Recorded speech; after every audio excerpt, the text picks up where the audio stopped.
రాబోయే రోజుల్లో రాష్ట్ర రాజకీయాలను శాసించే రోజులు వస్తాయన్నారు కాంగ్రెస్ ఎమ్మెల్యే కోమటిరెడ్డి రాజగోపాల్ రెడ్డి. చండూరు బహిరంగ సభలో కాంగ్రెస్ ఎమ్మెల్యే కోమటిరెడ్డి రాజగోపాల్ రెడ్డి పాల్గొన్నారు. కేసీఆర్ పేదోళ్లకు అన్యాయం చేశారని, ఆంధ్ర కాంట్రాక్టర్లను పెంచి పోషించారన్నారు. ఈ ప్రభుత్వం సైతం పైసలున్నోళ్లకే కాంట్రాక్టులు ఇచ్చి నిధులు ఇస్తుందన్నారు. కాంగ్రెస్ పార్టీకి ఓటు వేస్తే అభివృద్ధికి ఓటు వేసినట్లే అన్నారు. పేదోళ్ల పక్షాన అవినీతికి వ్యతిరేకంగా గొంతు వినిపిస్తానన్నారు ఎమ్మెల్యే రాజగోపాల్ రెడ్డి.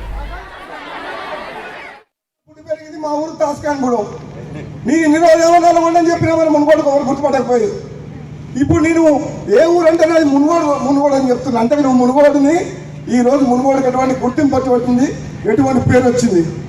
రాబోయే రోజుల్లో మీ అందరికి మాట ఇస్తున్నా, మీ ఆశీర్వాదంతో, మీ సహకారంతో తెలంగాణ రాజకీయాలను కూడా శాసించే రోజు వస్తుంది. మునుగోడు తెలంగాణ రాజకీయాల్ని శాసించి ఈ తెలంగాణ ఉద్యమకారులు కానీ, ఈ తెలంగాణలో ఉన్న పేదల కోసం అవినీతికి వ్యతిరేకంగా, దోపిడీకి వ్యతిరేకంగా పేదోళ్ల పక్షాన గొంతు వినిపించే పరిస్థితి కూడా వస్తుంది. ఎందుకంటే మునుగోడులో చండూరులో తిరుగుతుంటే 100 ఇళ్లకు పోతే 90 మంది మహిళల కన్నీళ్లు చూసిన. 100 ఇళ్లకు పోయినా 500 ఇండ్లు తిరిగిన చౌటుపల కాడ 190 మంది కన్నీళ్లతో బాధపడతారు, కష్టాల్లో ఉన్నారు. మరి ప్రభుత్వం కేసీఆర్ ఎందుకు గద్దె దింపినాం? తెలంగాణ వస్తే మా పేదల బతుకులు బాగుపడతాయని చెప్పి తెలంగాణ ప్రజలు ఉద్యమం చేసి 1000 మంది యువకులు ఆత్మ బలిదానం చేసిండ్రు. తెలంగాణ సోనియా గాంధీ కాంగ్రెస్ పార్టీ ఇచ్చింది. కానీ మునుగోడులో కాదు, తెలంగాణలో పేదల బతుకులు మారలే. కేసీఆర్ కుటుంబం బాగుపడ్డది.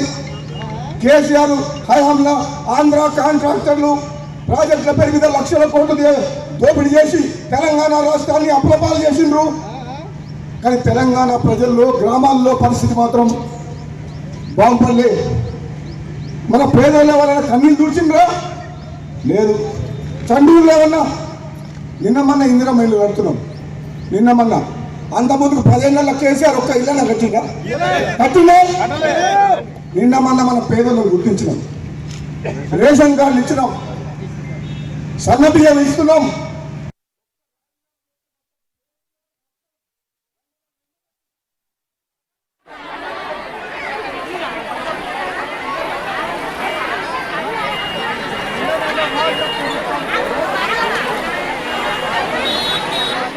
ప్రభాకర్ రెడ్డి ఉంటే కేసీఆర్ దగ్గర పోవడానికి భయపడేటోడు. నేను